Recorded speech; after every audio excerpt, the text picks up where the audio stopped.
Good evening, black people and all allies fighting for black liberation, black prosperity, and black joy. I'm Charles Blow, and welcome to Prime. There are so many cross currents in the housing market right now that you can get whiplash from trying to pay attention to all of them. Months ago, eviction moratoriums were coming to an end, and renters were facing an eviction crisis. In fact, the New York Times just New York just ended their eviction moratorium on January 15th, and now New Mexico has the only statewide one left. According to research by Eviction Labs, landlords have filed more than 735,000 evictions since March of 2020 in 6 states and 31 cities that they track. So it's likely that the national figures are much, much higher. And according to the Census Bureau, 8.4 million people say they're not confident they'll be able to pay the next month's rent. At the start of the pandemic, renters in some areas of the country saw major deals on rentals as rent prices dipped. As the New York Times noted last week, the median rent in Manhattan, for example, fell from $3,509 in March of 2020 to $2,776 in November of 2020, the lowest level in 10 years. But the market now is so tight that prices are surging. Rent prices in cities like Atlanta, Miami, New York, and Boston are now up anywhere from 15 to 27% since January 2021 and are equal to or surpassing pre-pandemic levels. We've also seen a rise in homelessness. According to the National Alliance to End Homelessness, overall homelessness has risen from about 552,000 people in 2018 to 580,000 people in 2020. Take, for example, the homeless encampment near SoFi Stadium, where the average price for a Super Bowl ticket is $8,000. They recently had to clear away that encampment as some critics are accusing local leaders of trying to hide the growing emergency. So what exactly are we to make of all of these cross currents? Joining me now to discuss is Managing Director for Equitable Economy, Damone Drummer. So first of all, Mr. Drummer, let's take the eviction crisis that we were facing. We said there were hundreds of thousands of evictions already filed. The moratoriums went away. Did we see the eviction crisis that we were anticipating? Absolutely. We saw this coming from the moment that we were being ham-fisted and dithering in providing to renters the same type of pandemic protections that we were providing homeowners.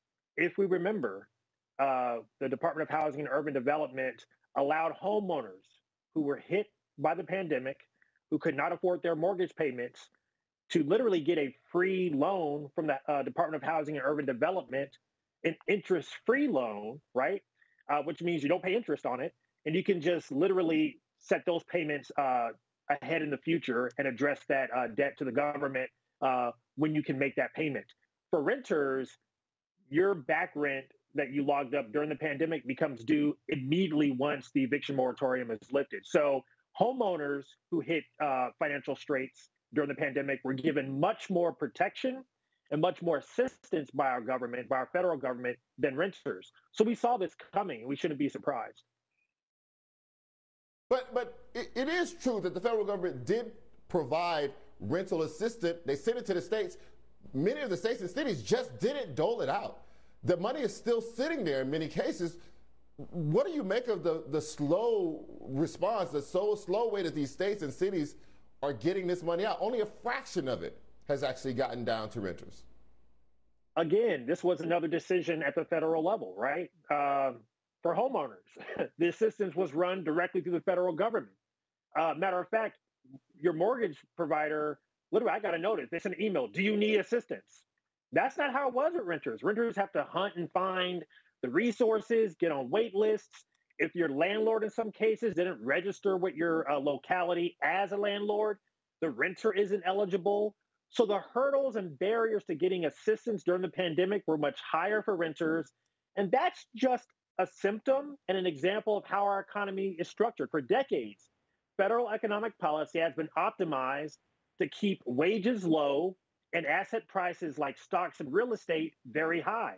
And this has been the bipartisan consensus for decades, both Republicans and Democrats. And so it simply doesn't work for the vast majority of the American people, and especially Black people who disproportionately do not own where we live. We are disproportionately renters. And so, as my neighbor back in Inglewood said on the south side of Chicago, if you don't own something in this country, you ain't nothing.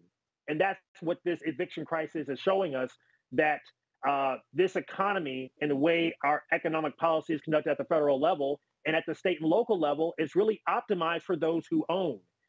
And it's not designed for working people, and particularly people of color, to get ahead. And matter of fact, it's designed for us to fall further and further behind. Again, the rent debt is owed immediately. We saw this eviction crisis coming, and it could have been prevented. Is that eviction crisis what is fueling the homelessness crisis? The homelessness crisis, so the eviction crisis is exacerbating a longstanding, pre-existing crisis in our economy.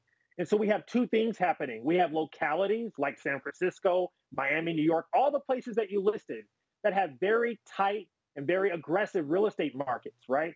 And that is a function of being a great place to be, but also a function of local zoning and local housing policy. On the other side, you have a general federal economic policy that is suppressing wages. So what you get is between these two issues is unaffordable rent, right? You can't own, you can't rent, and you have these artificially depressed and suppressed wages historically. And so the two together means that the rent is unaffordable. And as somebody in New York said, the rent is too damn high. And this is what we're seeing in Miami. We're seeing it in Chicago even. We're seeing it in Boston, and particularly in the Bay Area. Again, this is just an exaggeration and an acceleration of an underlying system or a symptom that has gone unaddressed for decades, and we're having to reckon with it right now. Let's talk about the rents in some of those cities. On some of the consumer products, you can understand the argument about supply chains. An apartment is less connected to the supply chain. It exists or it doesn't exist. I mean, I guess when you are constructing it, there's supply chain issues, but many of these apartments exist and just need to be rented. The price is just going up on the existing units. What do we attribute that rise, it's a very steep rise, very quickly, what do we attribute that rise to? Again, it's our federal economic policy. As we remember, the way our government bailed our economy out during the pandemic was by injecting trillions of dollars into our economy. And the way we did that was by giving it to the banks, right? Who then lent it out to small businesses, large businesses, and apparently households as well. But what happened was a lot of that money ended up getting sloshed around in the asset markets, right? And so the folks who already had tons of money needed places to, invest. And so that started trickling into the real estate market, which drives up the cost of real estate, which drives up the cost of rents.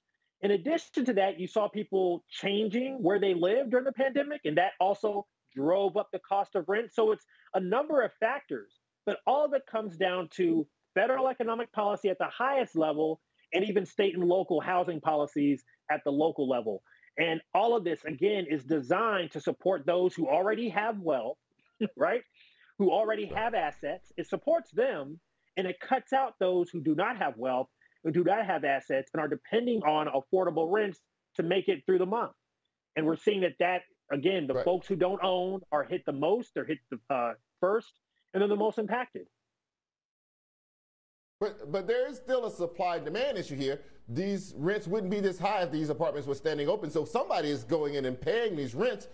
What's happening on that side? Are people just crunching down and foregoing other things that they would need? Or are there people in the pool with enough money to match and pay whatever the rent is going to be? Are we seeing enough increase in wages and increase in personal wealth that the supply side can ask for more and get it?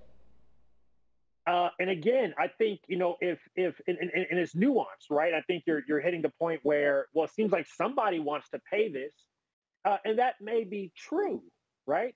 but they're all chasing the same type of household. The reality is that, and again, stepping back, fully back from even this crisis right now, wages in this country haven't kept up with productivity. Productivity has grown and outpaced wages by 4 times, right? And so again, the economy is growing, but wages aren't growing. And so maybe some people are moving back to these areas, but the reality is that working people have always struggled to pay the rent in these same cities, right? So this is not a new crisis. And in many ways, I think there is some opportunism happening where landlords are seeing the eviction moratoriums ending and finding ways to push poor people out of their homes. And so this has always been, the somewhat of the agenda on local housing and local economic development policy, which is to move poor people out of the city and push them out. And so, again, we shouldn't be surprised that what we see during regular times is happening at an accelerated and exaggerated level during a crisis time like this pandemic. Damon Drummer, as you said, the rent is too damn high. Thank you for joining me tonight for explaining all this to our viewers. I appreciate it.